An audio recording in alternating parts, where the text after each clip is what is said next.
Hello everyone, Hojo here. Hope you're having a good day. If you're a good person, that is. Kamala Harris is probably going to cook when it comes to picking her vice presidential nominee, isn't she? So if you don't know what's happening in the US presidential election, obviously because Kamala Harris was the vice president of America, Joe Biden dropped out. Now she's a presidential candidate, she needs to pick a new vice president for herself. It's seeming very likely that she's going to pick one of the people that was relatively expected. He was in the mix from the beginning, a guy called Josh Shapiro. He's the governor of Mississippi. Pennsylvania, which is basically the most important swing state in America, because in America they have electoral college votes where each state gets assigned electoral college votes. It's not really a fair system, but Pennsylvania has a lot of these electoral college votes and it swings between Republican and Democrat, so they need Pennsylvania basically. He's the governor of Pennsylvania. So just on the surface, taking a quick look at it, you would think, okay, that's the most logical pick for a vice president. We need to think about the factors that have been happening in this election. One of the main reasons that the Democrats were in so much trouble in this election, why Biden was behind in the polls and why Kamala is only sort of pipping out ahead of Trump in the polls now, considering how fucking bad of a candidate Trump is and the fact that he wants to end American democracy. Look up Project 2025, I've talked about it before. It's an open plan to basically end democracy in America. So one of the big reasons why they were doing so badly even before all these concerns about Biden's age was the full-on vigorous support for the Palestinian genocide that the Biden administration provided for Israel. Because of this Palestinian genocide that's been sort of flaring up since October 7th even more. And the big thing is, Josh Shapiro, he is very pro-Israel, very Zionist, and he has done a couple things that have just been disgusting. When there were those campus protests in America earlier on in the summer, he advocated for them to be sort of cracked down upon. And the day after, he made a statement in this was in Pennsylvania as well. He made a statement in Pennsylvania saying, I can't remember the specific words, basically saying these protests needed to be cracked down on. Peaceful protests, by the way. Obviously, technically they were illegal. They were occupying private property, but there's no reason to get vitriolic about it or violent. And then the next day after he made a statement, the governor of Pennsylvania, the police went in and violently cracked down, and there was a lot of police brutality, a lot of assault going on, a lot of police officers who never got any sort of repercussions for just assaulting people who weren't putting them in danger, attacking them or whatever. That happened in Pennsylvania because of Josh Shapiro. And also quite a while ago, this is going back now, so this is only something that's really coming up when people are going back and digging up shit, but it's still going to come up anyway. In around, I think it was 2019, when the company Ben & Jerry's, which by the way was started by I think a couple of Jewish guys, a couple of Jewish, maybe Israeli guys, but they're at least Jewish. When Ben & Jerry's decided that they were going to boycott Israel, he pushed for a tightening and an application of what they call BDS laws, which are a thing they have in America, to stop businesses from being able to boycott Israel, literally in the land of the free and the home of the brave, with, you know, the free market will sort everything. They have laws in many states that where certain companies, a lot of them, well, most of the time it's if you're connected to the government, that's how they do it. They'll stop you from getting government contracts, that sort of stuff that's actually in their control. But in other times there have been a lot of attempts, and some successful attempts, to ban boycotting or divesting from Israel, not doing business with them, even if they're not connected to the government, if they're just a private company. And he tried to basically punish Ben & Jerry's for doing this, a private company in America. This apparently capitalist, neoliberal politician tried to punish them for it.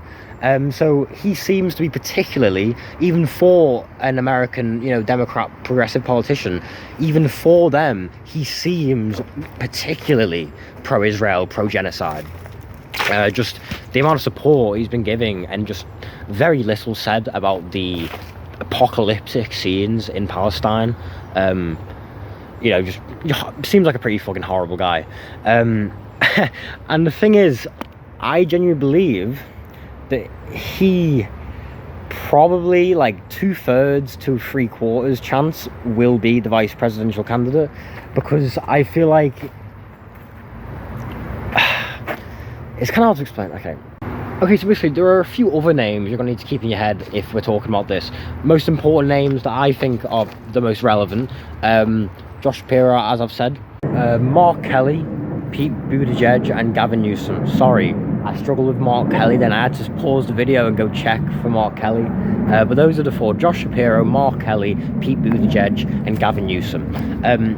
Now, Mark Kelly is a governor, like Josh Shapiro, of the state of Arizona, which is another swing state. It's not really as much of a battleground this time at all. Strange. It's not really as much of a battleground this time at all. It's not as much sort of in the mix. It's more safe, but still, it's still a swing state. It still could go either way. You have a lot of face recognition, name recognition. He's relatively progressive. No sort of controversies as far as I've seen. No one's been able to dig anything up.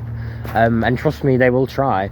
I haven't seen any controversies, and that's the thing. Like, it's not about him being a particularly good candidate, than being a particularly good candidate. I've said it before and I'll say it again.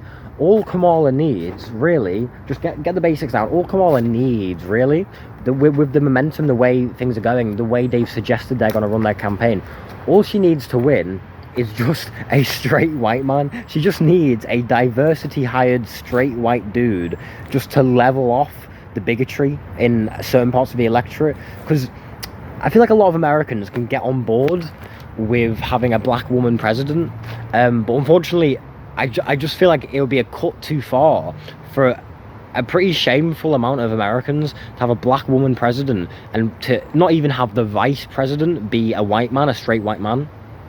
So the thing is, Pete Buttigieg is a white man, but he's not straight. Pete Buttigieg is a veteran sort of politician.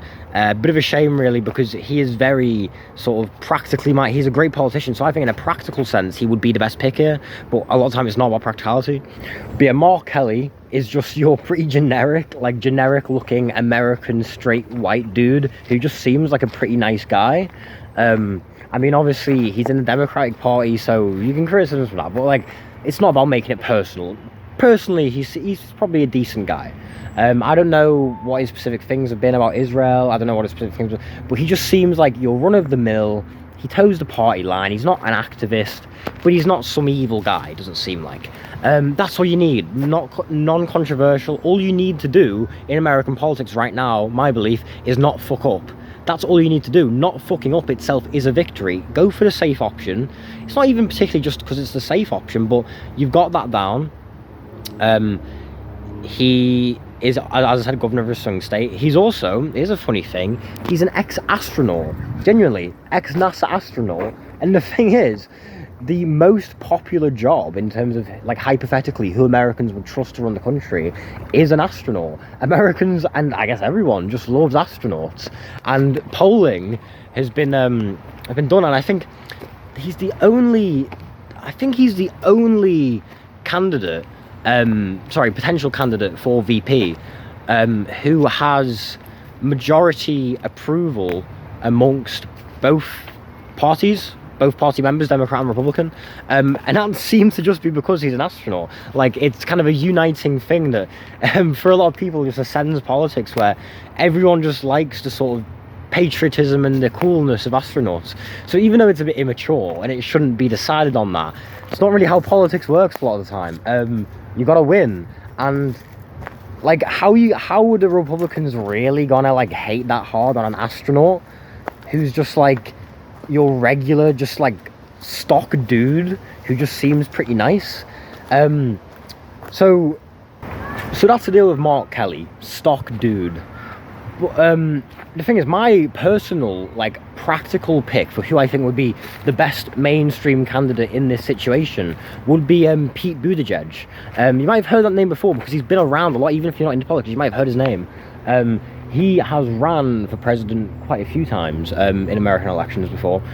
He's well known in Democratic circles. He ran in 2020 for the Democratic... No, not... Would it have been 2020? What am I talking about? No, he did run in 2020 for the Democratic primary. He also ran in 2016 for the Democratic primary.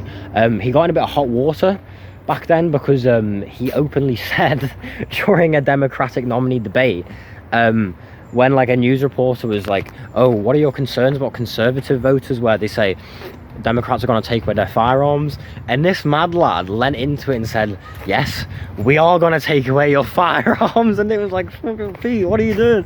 And then, even though it's the Democrats, that still isn't going to fly in America. Like, you can't, there's too many people, even Democrats and like independents, who just love guns. Like, that's not going to fly. So that kind of doomed him from that point. In 2016, I get where he was coming from. I get the angle he was trying to go for. Sometimes to be unique, you've got to like lean into the skid. But there you go. He's a pretty cool guy. He's particularly progressive. He's more progressive than any of the others, I think, on there. Mark Kelly, Josh Shapiro, Tim Walz. I haven't mentioned him. I have worn this too much. There's too many people, too many names. More progressive than Gavin Newsom. He is like an actual progressive. He seems to be actually like a nice guy who's maybe a little bit misguided in terms of like too much faith in capitalism, but he seems to be a genuine, I'm gonna work from the inside and work within whatever we've got and just take what we've got and try and do the best with it. Seems like a cool guy. Really good at speaking, really good. Like he roasts fucking Republican politicians. I've seen clips of him in the Senate hearings. He goes on Fox News sometimes. I think he calls them up, maybe, because I don't know why they keep inviting him, but he calls up to go on Fox News, and he's been on there several times. And even though like it's their studio, they've got the things, like they can cut him off, they can edit him out, he still ends up just embarrassing them, embarrassing right-wing talking points, embarrassing Republicans, embarrassing Fox News. It's pretty funny. He's great. In a practical sense, he would be the best candidate. Only thing is, in realism terms, in America, sadly, they wouldn't put up with the fact that he's gay. He's gay, he's an openly gay politician. Yeah, sorry, but that is just a no-go for a lot of Americans. It's such a shame, but like the fact that he is gay means that like his chances like of contributing to a winning ticket are just like so much slimmer. And I know you've got to trailblaze and you've got to be the first, you've got to force the issue sometimes. This is not the fucking time for them to force the issue. I really hope they don't again lean in too much and go, fuck it, it shouldn't be a problem, so let's have a black woman as the presidential nominee and a straight, not a white gay man on the vice presidential ticket. Full progressives, let's go. And it's like, yeah, that's cool, but people aren't going to vote for that. Like, it shouldn't be a problem, but it is. That's the world we live in, and the Democrats can't lose this election, because there's actually, again, I keep saying it sounds silly, but more and more people, it's getting more and more mainstream, more and more people in the mainstream media are reporting on it, but there is a realistic chance that if the Republicans win in the 2024 US election, democracy will end in America. It's as simple as that. So I think Pete's chances in the betting odds have gone down pretty substantially, and I don't think he's going to be the candidate whatsoever. Shame though. Gavin Newsom, governor of California.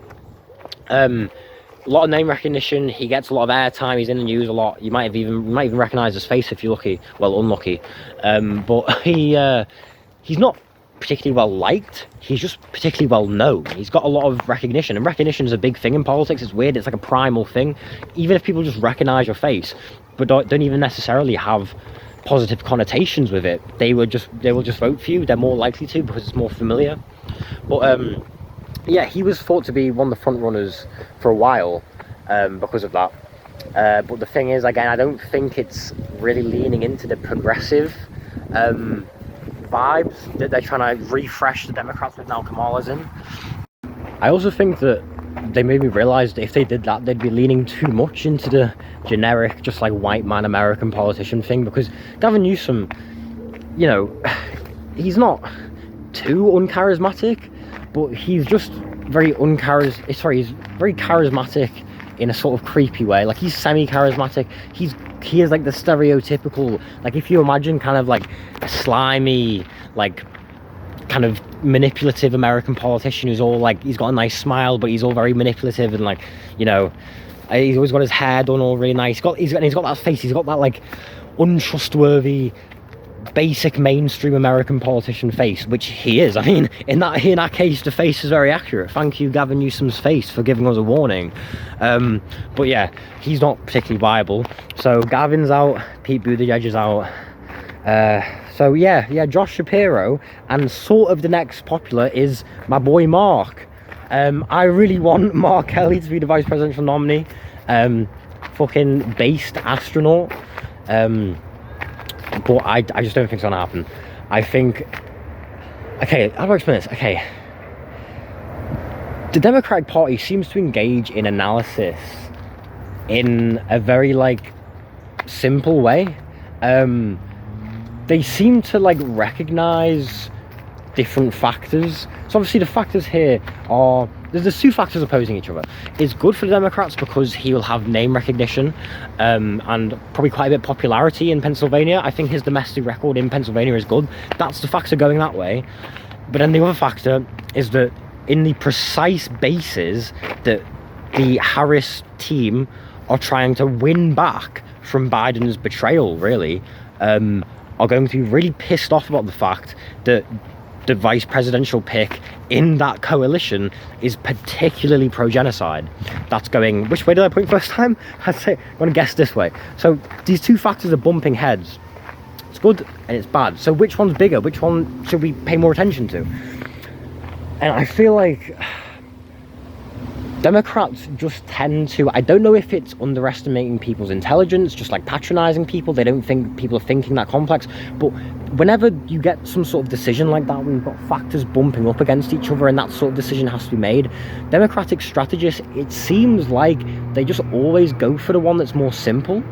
They seem to just really overuse Occam's razor, just go for the one that seems like it on the most basic sense. When you first look at it, it makes the most sense. Just go for that, which is strange because although like it's kind of funny to be like, oh, they don't think anything through, surely they do actually have proper planning and they plan things through. Like, as much as you want to say they don't, they probably actually do, but like it never comes across like that. They seem to just pick the most basic thing. Oh, this makes sense because of that, so let's do that. And it's like, no, think a bit more. I really think they've overestimated the advantage of Josh Shapiro and underestimated the main disadvantage of Josh Shapiro. I think they'll do it. As I said, I think it's like 2/3, maybe 3/4 chance that they'll nominate him. Next closest is Big Mark, and then I think all the others are sort of in the dust behind you. I'll be quite surprised if anyone aside from Josh Shapiro or Mark Kelly get the position, but there you go. Big up Mark. If any Americans are out there, fucking write to your senator. If your senator is Mark, write to Mark Kelly and tell him, please, we need Mark Kelly to be nominated. Please tell Kamala that Mark Kelly needs to be nominated. No, but do something. If you're American, get out there, spread your voice out, do something, you know. Very important time. So, you know, contribute. But if/when she picks Josh Shapiro to be a VP candidate, will that mean they lose the election? I don't think so. I really think it will be quite a significant hit. I think a lot of people are underestimating how big of a hit it will be. The potential Democratic base right now, more than other times, are particularly sensitive to disrespect and just being insulted. Like, I feel like a lot of young people who are online, so obviously online there's a lot of problems with misinformation, but if you know how to use the internet and you're quite competent, it can be a lot better than, you know, mainstream media, TV, newspapers, stuff like that. It's a very flexible situation. Like, sometimes the internet can just make people go crazy. Sometimes it can reveal so much more information than you would get from other sources. It just depends on the type of people using it and the type of environments they're in. But I feel like a lot of the people who maybe educated young people, especially, you know, minority young people, Muslim, black, because a lot of black people are more progressive on foreign issues. So if you've got young, university educated and minority people, which are literally the stereotypical exact caucus of people that more often vote for Democrats, and that's just not the stereotype. The stereotype is there because they do so often vote for Democrat. If you look at young, educated voters, young voters with either a university degree or just people who are informed, then they overwhelmingly vote Democrat. And then if you add in also if they're black or any other sort of minority, they're like 90%, 95% Democrat. Such a loyal, such an important base. And I feel like those people, they had sources and they were checking them out on the internet when all this genocide, popped off more than it had been. They were checking it out, and I feel like it felt so insulting. Like it did to me a bit. It's so insulting to them, and I feel a lot of them took it personally, that the TV media, a lot of newspapers, a lot of like mainstream news sites, the White House, and a lot of like celebrities and just a lot of institutions were just so blatantly, so obviously lying and trying to trick people when like there was just, I don't even want to, like, just babies, like getting all fucked up and that. I feel like a lot of people got like personally insulted by that because they were seeing like all the shit. They were like, a lot of people, I never really got into this shit. I've seen enough, but I've never actually done a thing where I've watched several or regularly watched actual like footage of injuries and like human destruction. I don't do that shit. Like there's things that can confirm things that are close to that aren't seeing like actual human debris. But a lot of people were seeing verified, very known to be real. I was gonna say realistic, but that implies it's not real, but like verifiable, confirmed, trustworthy footage. Some very horrible things. And I don't like that stuff, and it would really piss me off if I saw that stuff, and I feel like I'm less sensitive than most people. So if that's kind of like affecting me even now, imagine like some emotional like young American who like sees that sometimes every day on fucking TikTok, like the fucking meme, one of the darkest memes I've ever heard, the fucking meme of like the IDF just literally posting war crimes on TikTok and no one's doing anything about it.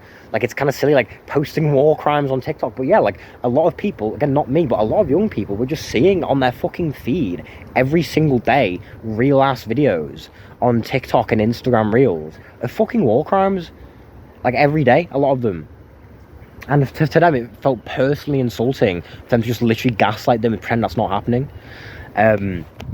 So I think Kamala and the Democratic team, even after all the outrage, even after all the backlash, don't fully realise / don't fully care about how bad this will be for a lot of their bases, and how badly and how personally a lot of potential Democrat voters will take it if Josh Shapiro is made the candidate. So I'm probably above average in thinking how much this will badly affect the Democrats. I still think if Josh Shapiro was the candidate, I still think like 75% maybe that Kamala would win the election, but I really think it would throw like a proper realistic spanner into works. I really think that, okay, with the momentum, unless something big goes wrong, obviously we can't tell the future, but with the momentum, the way things are going, if things keep going in the patterns they've been going, like, you're looking at a pretty high chance win for Kamala, maybe even like 80% chance, 90% chance. But Josh Shapiro, you are taking it down significantly, like 75% or something. Like, you're really taking it down. I hope they don't fuck this up. I really hope the backlash if they do this isn't too severe, because at the end of the day, even though I hate it, at the end of the day, I would still, if I was American, I still would vote Kamala. Because the top priority here, the thing they need to drill through to people, the thing all the campaigners in America need to drill through to people is, you need to fucking prioritize. Yes, all this shit is so fucking horrible. It's so fucking horrible that you're gonna have to hold your nose and vote for certain people who are literally strongly, openly pro-genocide. But unless you want the most powerful country in the world to fall to fascism, it's what you're gonna do. So yeah, pretty shitty situations in America right now. Wouldn't want to be an American voter. Good luck to you out there. Thanks for watching. If you somehow got this far, try and have a good day. Again, if you're a good person, if you're a bad person, I hope you get visited by 3 ghosts in the night and change your mind. All right, bye bye, see ya.